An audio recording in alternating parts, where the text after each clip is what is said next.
releases like Melina, Maurice, the Bella Twins from their previous release a couple of months ago, I think the Divas division really needs experienced divas to help out the new talented of divas like Summer Rae, Audrey Marie Page, who are a huge part of the all-new NXT each Wednesday on WWE.com, because without that kind of experience, where does that leave the new talented of divas? Certainly in a very precarious position and heading down a road of uncertainty. They are not guaranteed the WWE Divas Championship perhaps as much as they would be if these experienced divas were still with the company, but you take into consideration the incredible amount of talent we have seen come through the doors of the WWE's Divas division kind of on a come-and-go-again basis. Melina was an incredible talent. Her match with Beth Phoenix at the 2009 Royal Rumble for the Women's Championship, where Melina won the Women's Championship from Beth Phoenix in an incredible match that nobody thought she would be able to overcome and persevere from, but she was able to win one of her multiple Women's Championships throughout her career. Maurice was a Divas champion for a number of months before losing that championship after winning the championship from Michelle McCool and becoming just the second Divas champion in WWE history. Sable, of course, was a huge part of the WWE reinstating the Women's Championship after a number of years of it being put on hiatus since the early 1990s. It was brought back in 1998. Sable was the first Women's Champion in years to hold that championship. We would go on to see such women as Deborah, Stephanie McMahon, Lita, Trish Stratus hold the Women's Championship and establish a legacy for it. Kelly, of course, a Divas champion, etching her name in the title history section of WWE.com in the annals of WWE history. She probably won't be the most remembered Divas champion in history, but you cannot count Kelly's contributions out of WWE's history books because of how many years she contributed to the WWE. Nowadays, you're lucky if you get a Diva signed to the WWE for 6 or 7 years, and Kelly got that. In addition to that, we saw Eve Torres contributed 6 years to the WWE, roughly around the same amount of time Kelly contributed to the business. You have to give these divas an incredible amount of thanks and credit for doing what they did, and certainly Kelly, not just for the WWE and the wrestling aspect of it, but she was also there for the publication of the WWE, also either photo shoots or media appearances. She was always there to benefit WWE. In conjunction with that, a lot of charitable functions featured Kelly. She was always there to speak on the behalf of the WWE, raising critical issues like bullying, the WrestleMania rating challenge. She was always there no matter what WWE were promoting, demonstrating tremendous work ethic, and also her promotion to the wrestling business was incredible too. Just recently I saw a YouTube video where she was actually training in a gym, and I should have tweeted for you, come to think of it, on our Twitter account at Jonathan Clarke 1, but I didn't. It also featured Kelly doing multiple cartwheels and backspring handsprings to train for her wrestling agility inside of the ring, which was an incredible thing to witness Kelly do. But it just put into perspective how dedicated Kelly was. Again, she was training in a gym on YouTube, and she was doing multiple handspring backflips and cartwheels kind of to perfect her in-ring regimen, which was really cool seeing that video. And I should have tweeted for you, come to think of it, on our Twitter, but that really put into perspective for me just how far Kelly was willing to take her wrestling career. And WWE were really trying to hold on to her for an additional few years. They were trying to negotiate something credible for Kelly, but Kelly wanted nothing to do with it. Maybe she was tired of being on the road, and after the passing of her boyfriend, Andrew Test Martin, which was a huge part of the Attitude Era for the WWE. Of course, he was one of the bodyguards of the corporation, making his debut in a match between The Rock and Triple H on an edition of Monday Night Raw back in the late 1990s, and he would go on to win multiple championships in the WWE. And after his release prior to his passing, I think Kelly kind of held on to WWE, hoping one day that WWE would reinstate Andrew Martin, but he passed away a few years after his release after being a huge part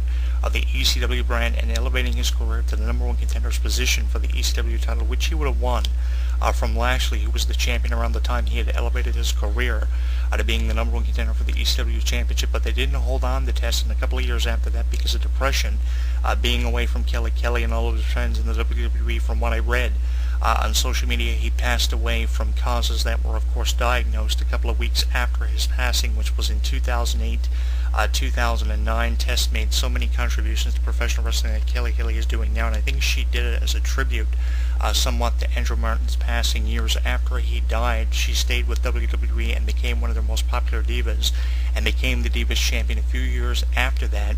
And I think she would go on to probably win a second or third championship if she was still there, and I think she could give a tremendous amount of experience to a lot of the new talented Initiative Divas. Now, recently I archived the video which I actually featured on the success of Summer Rae, which is a huge part of the NXT show these days on WWE.com every Wednesday night. She has had a tremendous amount of success since making her debut as a ring announcer. We have seen so many metamorphoses of her character in particular, and I hope to see that many metamorphoses for characters like Paige, Marie, and Sasha, who is also a huge part of NXT each Wednesday on WWE.com. Her contributions to Dusty Rhodes as the general manager of the all-new NXT are standing out, and I think she's one of the most incredible divas that they have, or probably the top 5 of the NXT Divas roster. Of course, the NXT show has one of the biggest rosters ever since the inception of the show back in 2010, and the women's division on the all-new NXT is certainly no exception, because it's one of the largest women's divisions since NXT Season 3, when we saw 6 divas distributed for the show, and one winner was picked,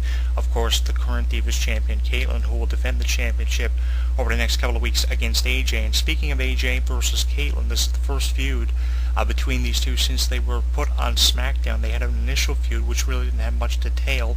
Caitlyn was the heel, AJ was the fan favorite. The roles have been reversed with this upcoming title defense of Caitlyn on pay-per-view, which will obviously result in AJ winning the Divas Championship, promoting the fact that both Dolph Ziggler and AJ are holding championships around the same time to promote a new power couple in the WWE. But I'm really looking forward to this, because this is the most interesting thing the Divas division has had going for it in months since Kelly Kelly's release.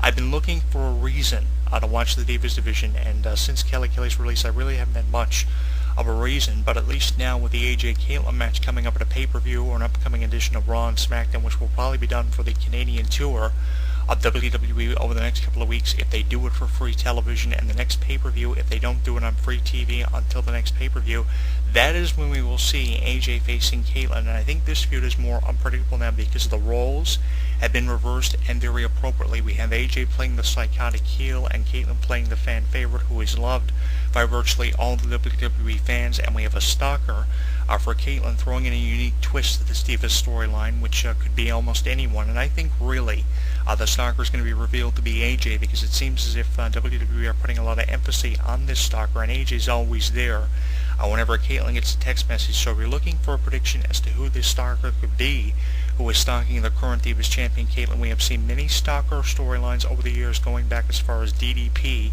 versus The Undertaker, when he was stalking The Undertaker's wife Sarah back in the early thousands. We could see anyone reveal themselves as the stalker, but I am predicting it is AJ herself to kind of play mind games with Caitlyn, resulting in AJ winning the Divas Championship shortly after she reveals herself as Caitlyn Stalker. That is my prediction, and that is why I really believe it's one of the most incredible things the Divas division has going for it these days, because Tamina versus Caitlyn, or Oksana versus Caitlyn, really wasn't cutting it. I didn't believe for a minute Oksana or Tamina were ready for a shot at the Divas Championship. Caitlyn had sat back waiting for her opportunity in the WWE since winning NXT Season 3. We didn't see much of her first heel run in the WWE on SmackDown. Picking on Hornswoggle wasn't the most effective way to promote a credible talent like Caitlyn, and now after months of waiting for a push very patiently, she is the Divas Champion, winning it in her hometown, which has got to be her defining career moment if you ask her about it, just as Kelly winning her first Divas Championship on a Power to the People edition of Raw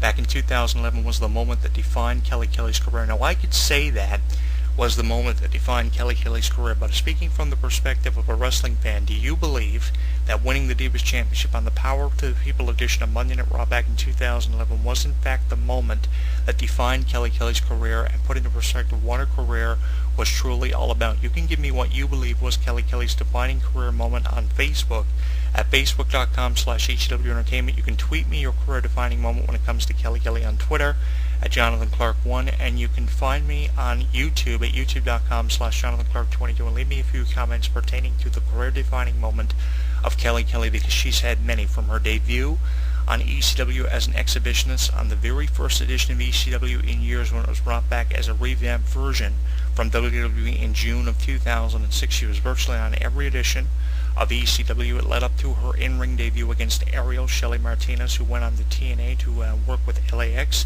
and other credible TNA talents after being Ariel in the WWE, a version of a female vampire or valet. Former WWE talent Seven Thorne, of course, was known as Kevin Thorne. Back then, from there, Kelly becomes a part of Monday Night Raw, makes her debut in a tag team match where she worked with talents like Mickie James, goes from there to being drafted to SmackDown the following year, and goes on eventually to go back to Monday Night Raw to win the Women's Championship and hold it for a number of months. And it was just incredible watching the rapid ascension of Kelly. And apart from there, she made so many media appearances. She was so dedicated to everything that she did. Earlier in the show, I touched on a video that I saw on YouTube of her diligently training in a gym where she was doing multiple handsprings and cartwheels to perfect her training regimen, which was absolutely incredible. It was about a minute and a half long, but it just put into perspective for me how dedicated Kelly was. And if you can actually find the video on YouTube, I would recommend it as one of the many Kelly videos that you should watch to put into perspective of how dedicated she actually was to her career for the 6 years that she was there in the WWE. Something as simple as putting over a video game, Kelly was there to do. She was even featured in an edition of a Raw vs. SmackDown video game trailer, which was aired on television in many countries, along with John Cena. So that really puts into perspective just how popular Kelly was. She was definitely one of the top 5 most popular divas of today's era of professional wrestling. Now, she wouldn't hold a candle to Sable or Tori Wilson or Stacy Keibler when they were huge in the WWE, but today, when you talk about today's era of wrestling, she was certainly one of the top 5 divas and most talked about divas when it comes to social media. Statistically, she had over 250,000 followers on Twitter, which you can also still follow at Kelly on Twitter. I believe it's under Barbara Blank to be specific for you, but she had over 250,000 followers on her Twitter account, which was incredible.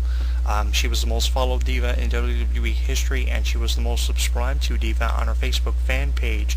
You can also check out her official website at barbieblank.com. Again, that's barbieblank.com for official updates when it comes to the career of former WWE diva Kelly. I still hold the belief that one day we will see Kelly back in a WWE ring in a competitive position where she will eventually go on to elevate herself to becoming a second or third time Divas Champion. That is the future I foresee for Kelly after tremendous success coming her way in the WWE.